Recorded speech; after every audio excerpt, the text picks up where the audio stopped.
ETF index mutual funds నేర్చుకుని stock మార్కెట్లో రాణించాలనుకుంటున్నారా? వెంటనే ఈ నెంబర్కి కాల్ చేయండి.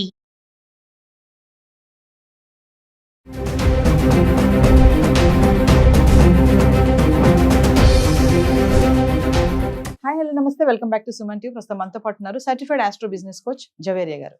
నమస్తే మ్యామ్. నమస్తే నవీన గారు. Madam, reserve bank of India ఒక కొత్త నోటీస్ అయితే తీసుకొచ్చింది. ఈఎంఐ కట్టే వాళ్ళకి గుడ్ న్యూస్ అంట.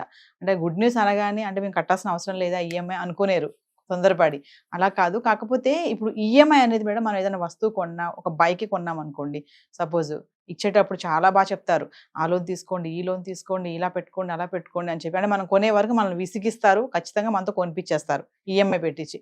తర్వాత స్టార్ట్ అవుతుంది ఇక నెలవారీ కట్టే ఈఎంఐస్. అప్పుడు కొంతమంది ఏంటంటే ఫైనాన్షియల్ ప్రాబ్లమ్స్ వల్ల కట్టలేకుండా ఉంటారు. అప్పుడు వీళ్ళు ఏం చేస్తారంటే ఇంటికి వచ్చి, ఎవరైతే రికవరీ ఏజెంట్స్ అంటారు కదా, వాళ్ళ ఇంటికి వచ్చి గొడవలు చేయడము, చేసిన తర్వాత వాళ్ళ వస్తువుని, బండిని తీసుకెళ్ళిపోవడం, ఇలాంటివి జరుగుతూ ఉంటాయి. మరి ఆర్బీఐ తీసుకొచ్చినటువంటి కొత్త రూల్స్ ఏంటి? ఈఎంఐ కట్టని వాళ్ళకి గుడ్ న్యూస్ అంటే ఏంటో ఒకసారి. సో ఈఎంఐస్ గోలా అండ్ తర్వాత వచ్చేసి రికవరీ ఏజెంట్స్. ఇక్కడ బలంగా చెప్పుకోవాల్సింది recovery agents through. Recovery agents తప్ప అంటే కాదు. సో మేనేజ్మెంట్ వాళ్ళ త్రూ చేయిస్తుంది. ఇది ఎంతవరకు కరెక్ట్ అనేది కూడా చాలా వరకు ఆలోచించాలి.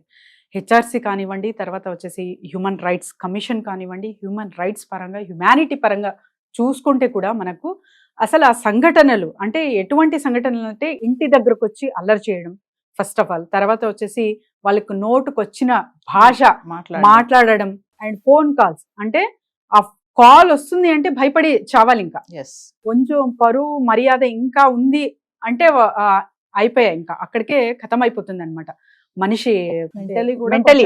సో చాలా చాలా డిప్రెస్ అయిపోతారు అండ్ చాలా మంది సూసైడ్స్ కూడా చేసుకున్నారు. సో ఇలాంటి సంఘటనలు ఎందుకు జరుగుతాయంటే ఫస్ట్ ఈఎంఐ మీరు చెప్పినట్టు తీసుకోండి, ఆఫర్స్, ఈ ఆఫర్స్ చాలా మంచి బెనిఫిట్స్ ఇవన్నీ చూపిస్తారు. సో ఫ్యూచర్ కానివ్వండి, వాళ్ళ ప్రోడక్ట్కి అంటే for example cars or vehicles ఏదైనా కావచ్చు, బాగుంటుంది అది చెప్తారు. అండ్ 1 month ఏదైనా డిలే అయ్యిందా లేకపోతే జరిగిందా అంటే అప్పుడు రియాలిటీ అనేది బయటకు వస్తుంది అనమాట. సో ఫస్ట్ తీసుకుంటున్నప్పుడు ఇతను కట్టగలడా లేదా అన్నది ఆ విషయం పక్కన పెట్టి, సో మీరు ఎంతవరకు టార్గెట్స్ ఇచ్చి మీ ఎంప్లాయీస్కి సో సేల్ చేసేయాలి అన్న ప్రెషర్ ఎప్పుడైతే పెడతారో ఇప్పుడు దీనికి ఒక కరెక్ట్ సమాధానం వచ్చింది అని అనుకోవచ్చు ఆర్బీఐ నుంచి. ఎందుకంటే ఫస్ట్ ఎంప్లాయీస్కి ప్రెషర్, సో ఈ నెల టార్గెట్స్ ఇన్ని వెహికల్స్ అమ్మబడాలి. సో వాళ్ళు ఏం చేస్తారు, పాపం టార్గెట్స్ ఇచ్చారు కదా, ఇంకా ప్రెషర్లో ఎలాగో అలాగో సేల్ చేసేయాలి అని చెప్పి ఈ ఈఎంఐ ఆ ఈఎంఐ సో అది ఇది అని చెప్పి ఒప్పించి జనాల్ని మరి వెంటపడి కొనేలా చేసేస్తారు. అంతవరకు బాగుంటుంది ఈఎంఐ కట్టే అతను. సో ఇక్కడ కస్టమర్ గురించి మాట్లాడదాము. కస్టమర్ ఇస్ ఏ గాడ్ అని చెప్పి ఇచ్చే అంటే వస్తువు కొనే వరకే కాదు ఎప్పటికీ అన్న తీర్పు ఇప్పుడు కరెక్ట్ మీనింగ్ వచ్చింది అనుకోవచ్చు ఆర్బీఐ నుంచి నవీన గారు. ఎందుకంటే జస్ట్ రికవరీ ఏజెంట్స్ త్రూ ఒక బిహేవియర్ ఎంత ప్రభావితం చేస్తుందంటే పరువు నష్టం దావా అని చాలా మంది వేస్తూ ఉంటారు విఐపీస్, కానీ సామాన్యులకు ఉండదా? వాళ్ళు అసలు అంతవరకు ఎక్కడ వెళ్తారు మేడం? ఇంకా మీరు అన్నట్టుగా సూసైడ్స్ వరకు వెళ్తారు తప్ప కిందకే కానీ పైకి వెళ్ళే ఛాన్సెస్ వాళ్ళకు ఉండవు. అంటే పరువు పోతుంది. ఒక రికవరీ ఏజెంట్ ఇంటికి వచ్చి తలుపులు కొట్టి బయట నిలబడి అరిచాడు అంటే కొంతమంది ఉన్నారు ర్యాష్ గా మాట్లాడతారు, నువ్వు అంత స్తోమత లేని వాడు ఎందుకు తీసుకున్నావు అని కూడా. ఇచ్చినప్పుడు బాగా మాట్లాడిన వ్యక్తి ఆ టైం అలా మాట్లాడే ఛాన్సెస్ కూడా చాలానే ఉన్నాయి, రివర్స్ అయిపోతారు. సో నువ్వు ఎందుకు ఇచ్చావు అలాంటప్పుడు, తను కడతాడా కట్టలేనా అని తెలియనప్పుడు నువ్వు అసలు ఎందుకు ఇచ్చావు? సో ఈ క్వశ్చన్ ఇప్పుడు ఆర్బీఐ వేస్తుంది. ఇప్పుడు కరెక్ట్ ఫార్మేషన్ అనేది జరుగుతుంది. కాకపోతే ఎవరైతే ఈఎంఐస్ లో కొంటున్నారో వీళ్ళది కూడా కొంచెం కొద్దో గొప్ప బాధ్యత ఖచ్చితంగా ఉంటుంది. నవీన గారు, మనకు బడ్జెట్ ప్లానింగ్ అనేది చాలా చాలా ఇంపార్టెంట్. మనం ఏం కొనొచ్చు ఏం కొనకూడదు, అసలు మనం కేటాయించగలమా, ఈఎంఐ కట్టగలమా అనే అవగాహన కస్టమర్కి ఖచ్చితంగా ఉండాలి.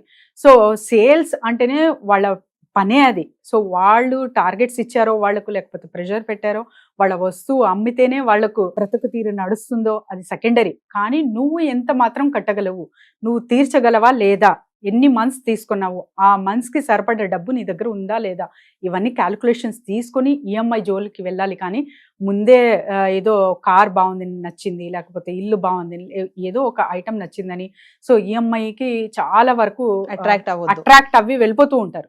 సో వీటికి కొంచెం ఆలోచించి డెసిషన్స్ తీసుకుంటే బాగుంటుంది. అంటే మేడం ఇప్పుడు ఫినాన్షియల్ కంపెనీసే కానీ బ్యాంకింగ్ లోన్స్ ఇచ్చే వాళ్ళే కానీ ఇప్పటి నుంచి వాళ్ళ అరాచకాలన్నీ తగ్గుతాయని అనుకోవచ్చు అంటారా? డెఫినెట్లీ. అంటే బండిని జప్తు చేయడము, తీసుకువెళ్ళిపోవడం ఇట్లాంటివన్నీ. బయట జస్ట్ బండి కనిపిస్తే చాలు అక్కడికక్కడే ఇంకా తీసుకెళ్ళిపోవడం. సో అసలు ఒక మానసికంగా ఎంత ప్రభావం చేస్తుంది మనిషి మీద అనేది కూడా ఇంపార్టెంట్ కదా, అదంతా మర్చిపోయారనమాట. మారల్స్, వాల్యూస్, ఎథిక్స్, హ్యుమానిటీ అంతా పోయింది. కానీ ఇప్పుడు మళ్ళీ ఈ ఆర్బీఐ రూల్స్ ప్రకారంగా మళ్ళీ వస్తుంది అని నమ్ముదాము. అండ్ తర్వాత గట్టిగా అంటే ఇలాంటి వీడియోస్ ఇంకా వెళ్ళాలి, చాలా మందికి ఇంకా చేరాలి అండ్ ఈ అవగాహన రావాలి. ఎవరైతే ఈఎంఐస్ తీసుకుంటున్నారో డైరెక్ట్గా ఆర్బీఐ వచ్చిన రూల్స్ మీరు ఇంటర్నెట్లో తీసుకొని వాళ్ళకి చూపించి మరీ కొనండి. అప్పుడు గనక ఇలా రికవరీ ఏజెంట్స్ త్రూ ఈ బిహేవియర్ అనేది సరిపడుతుంది. ఇంకా మేడం మామూలుగా చూసుకుంటే మనకి ఈఎంఐ అనేది ఎక్కువగా మిడిల్ క్లాస్ వాళ్ళు చాలా మంది చేస్తూ ఉంటారు. అంటే మీరు అన్నట్టుగా ఇందాక చెప్పారు, వస్తువులు అట్రాక్ట్ అయిపోతారు. సపోజ్ ఒక షోరూమ్కి వెళ్ళామనుకోండి, అబ్బాయి ఇది ఈఎంఐ ఉంది కదా, ఒక్కసారి కట్టాల్సిన పని లేదు, మనం మంత్లీ కట్టుకోవచ్చు, కొంచెమే కదా కట్టేద్దాంలే, తీసేసుకుందాంలే అని అలా తీసేసుకొని 2-3 నెలలు బాగానే కడతారు. సడన్ గా వాళ్ళ ఉద్యోగమే పోయింది అనుకుందాం, సపోజ్ ఉద్యోగం పోదు, మరి అప్పుడు ఏంటి పరిస్థితి? సో అందుకని నవీన గారు, మీకు సరిపడ డబ్బు ఫస్ట్ ఉందా? సో లిక్విడ్ క్యాష్ అనేది 6 months వరకు మనము కంపల్సరీగా ఉంచుకోవాలి మన బ్యాంక్ బ్యాలెన్స్ లో. ఎవరైతే ప్రైవేట్ ఎంప్లాయీస్ ఉన్నారో వాళ్ళు, గవర్నమెంట్ ఎంప్లాయీస్ పరిస్థితి దట్ ఈస్ డిఫరెంట్. సో వాళ్ళకు 2 or 3 months ఉన్న చాలు. కానీ ప్రైవేట్ కంపెనీస్ లో మీరు వర్క్ చేస్తుంటే అప్ టు 6 months వరకు కూడా లిక్విడ్ క్యాష్ అనేది మీ అకౌంట్స్ లో ఉండాలి. సో అలా ఉన్నప్పుడు మీకు ఒక ధైర్యం ఉంటుంది. అండ్ ఈఎంఐ ఒక 1 month డిలే అయినా నెక్స్ట్ మంత్ 2 కలిపి కట్టొచ్చు మీరు. సో అలాంటప్పుడు మీకు కట్టలేను, నేను నా శాలరీ మీద డిపెండ్ అయ్యాను, శాలరీ వస్తే తర్వాత ఈఎంఐ కడతాను, నెక్స్ట్ మంత్ కూడా డౌటే అన్నప్పుడు ఈఎంఐ జోలికి అస్సలు వెళ్ళకూడదు నవీన గారు. Thank you.